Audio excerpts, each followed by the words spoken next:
After 4 years of development and 7 months of early access, the full release for my Sumo Wrestling Planets game Sumo is out now. This devlog will outline the final months of development before release. The main content to finish was the third and final chapter of the campaign.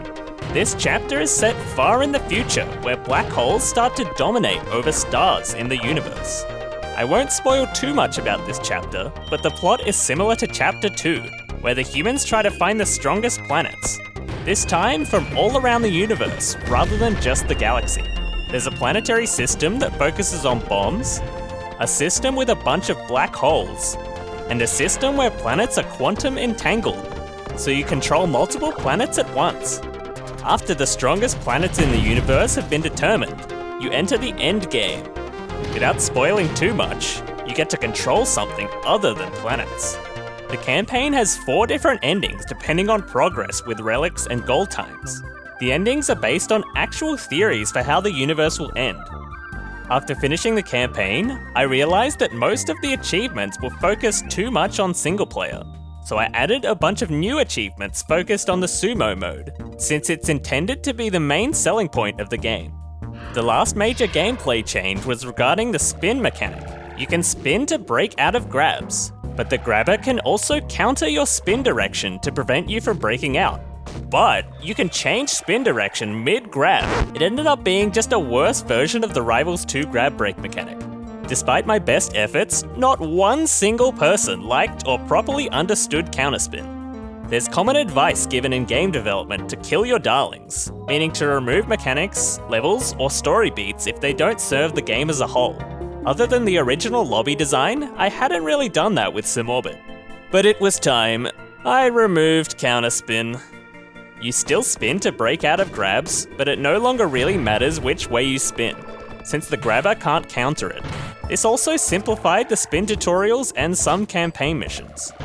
Now that the game was ready for final beta testing, I decided to update the game's branding for release, starting with new cover art to replace the AI-generated one. I think this new one represents the game a lot better, since it uses similar visuals and has more personality. I made a new trailer, and had to use a lot of new footage since the old footage had different star visuals. After the first draft, I got lots of feedback from game development friends, and I then spent a lot of time refining the edit and capturing new clips. Some particularly poignant advice was that the first shot should be the most easily digestible version of the game. I had the vision of a throw into a slingshot bounce to perfectly sum up the main 2 controls. I made custom AI behavior to do what I wanted, but it still took numerous takes to get the AI to cooperate.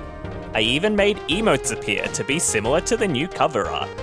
The next most important thing was to show the 2 different modes of play, so people don't automatically assume it's a multiplayer-only game.